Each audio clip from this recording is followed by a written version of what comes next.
दोस्तों, मोहम्मद रफ़ी साहब एक ऐसा नाम जिसकी आवाज़ का जादू अगर किसी फिल्म में चल जाए तो वो फिल्म इतिहास बन जाती थी। 1940 से लेकर 80 के दशक तक हर बड़े संगीतकार और हर सुपरस्टार की पहली पसंद थे रफ़ी साहब। लेकिन इसी सुनहरे दौर में एक ऐसा दिग्गज संगीतकार भी मौजूद था जो मोहम्मद रफ़ी को अपने गानों के लायक ही नहीं मानता था। जी हाँ, इतना ही नहीं, वो खुलकर रफ़ी साहब गायक मानने से ही इनकार कर देता था। हद तो तब हो गई जब उस संगीतकार ने रफ़ी साहब की आवाज़ में गाने रिकॉर्ड तो करवाए, लेकिन रिकॉर्डिंग के बाद उन गानों को रिजेक्ट कर किसी और गायक से दोबारा रिकॉर्ड करवा लिया। मौके बेमौके रफ़ी साहब की गायकी पर तंज कसना और उन्हें नीचा दिखाना उस संगीतकार की आदत बन चुकी थी।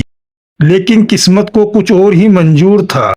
एक समय ऐसा आया जब हालात ने ऐसी पलटी मारी, जिस रफ़ी की आवाज़ उस संगीतकार ने ठुकराया। मजबूरी में उसी संगीतकार घुटने टेक कर खुद चलकर रफ़ी साहब के पास आना पड़ा। और रफ़ी साहब, उन्होंने जो किया, उन्होंने साबित कर दिया कि वो सिर्फ संगीत के ही नहीं बल्कि दिल के भी शहंशाह थे। आखिर कौन था वो घमंडी संगीतकार? कौन से थे वो गाने जो रफ़ी साहब से गवाकर छीन लिए गए? और कैसे रफ़ी साहब ने अपने बड़प्पन से उस संगीतकार को झुकने पर मजबूर कर दिया?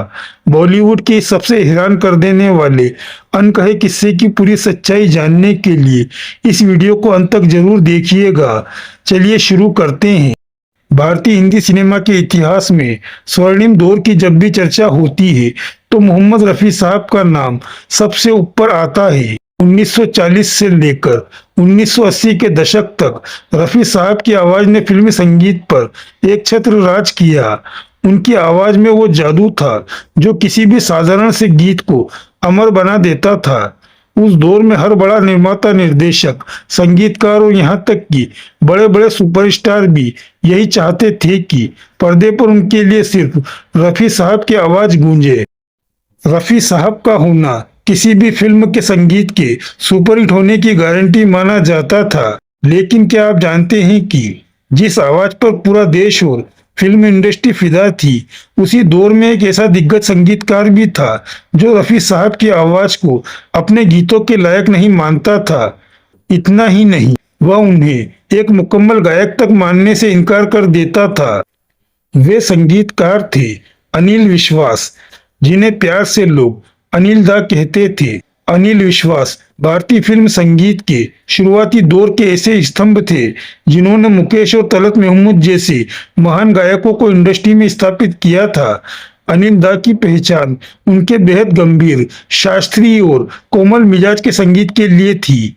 अनिल विश्वास का मानना था कि उनके द्वारा रचे गए गीतों में जिस नजाकत और रेशमी नरमी की जरूरत होती है, वह रफ़ी साहब की खुली और बुलंद दमदार आवाज में नहीं है। उनका झुकाव मुख्य रूप से तलत महमूद की कपकपी भरी रेशमी आवाज और मुकेश के दर्द भरे लहजे की तरफ था। इस सोच के कारण उन्होंने रफ़ी साहब को बार बार नजरअंदाज किया और मौके बेमौके उन पर तंज कसने या उनकी गायकी को खारिज कर देने वाले बयान से भी नहीं चूके। अनिल विश्वास का यह रवैया केवल बातों तक सीमित नहीं रहा,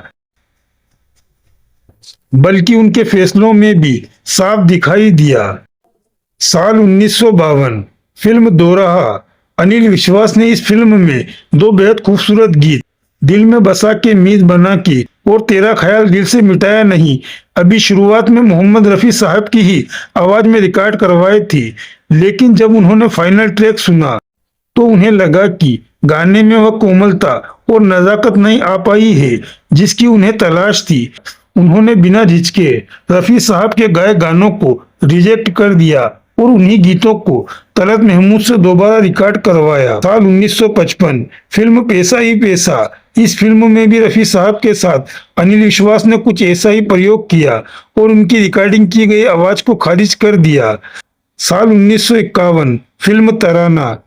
दिलीप कुमार और मधुबाला अभिनीत इस क्लासिक फिल्म के गानों के लिए पूरी इंडस्ट्री चाहती थी कि रफ़ी साहब गाए, लेकिन अनिल दा ने रफ़ी साहब को मौका देने के बजाय एक बार फिर तलत महमूद पर ही भरोसा जताया और सुपरहिट गाना नैन मिले नैन हुए बावरे रिकॉर्ड किया।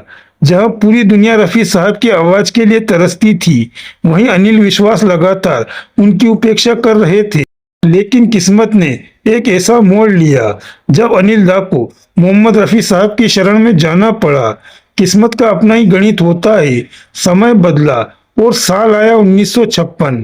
फिल्म थी हीर, जो पूरी तरह से पंजाब की लोक कथा और पंजाबी पृष्ठभूमि पर आधारित थी। इस फिल्म के संगीत रचना के दौरान अनिल विश्वास को एहसास हुआ कि पंजाबी माटी की खुशबू, उसमें छुपा दर्द, ऊर्जा और खुददारी को पर्दे पर उतारने के लिए उन्हें एक ऐसी आवाज चाहिए जो बेहद खुली, बुलंद, असरदार और रूह को छू लेने वाली हो।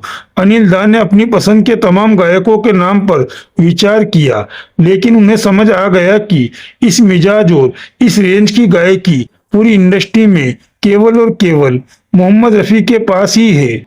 जिस गायक को अनिल विश्वास ने सालों तक गायक मानने से इनकार किया और जिनके रिकॉर्ड किए हुए गानों को रिजेक्ट कर दिया, आज खुद अनिल दा को मजबूरन उसी गायक के पास प्रस्ताव लेकर जाना पड़ा। अहंकार किसी भी इंसान को मना कर सकता था।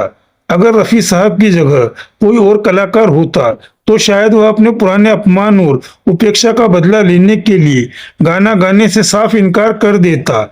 लेकिन रफी साहब जितने महान कलाकार थे, उससे कहीं ज्यादा महान इंसान थे।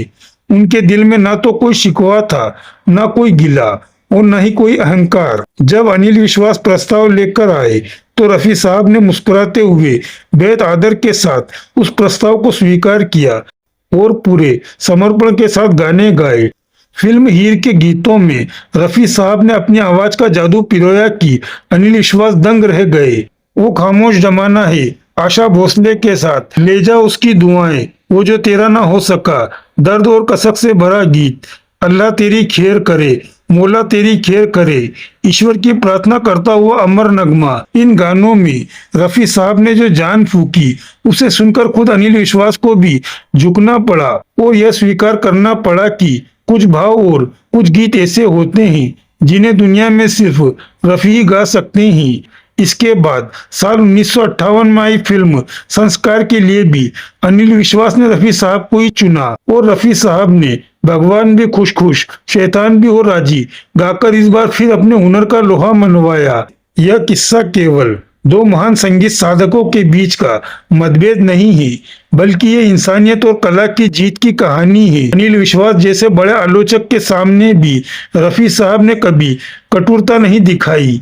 उन्होंने हर तंज और हर रिजेक्शन का जवाब अपनी गायकी की मिठास और अपने विनम्र स्वभाव से दिया। मोहम्मद रफी साहब केवल इसलिए संगीत के शहंशाह नहीं कहलाए कि उनकी आवाज में जादू था, बल्कि इसलिए भी अमर हुए क्योंकि उनके भीतर कूट कूट कर भरा बड़प्पन, सादगी और सहनशीलता थी। यह कहानी हमें सिखाती है कि सच्चा कलाकार वही है जिसकी कला में नम्रता हो और जिसका व्यक्तित्व हर अहंकार से परे हो।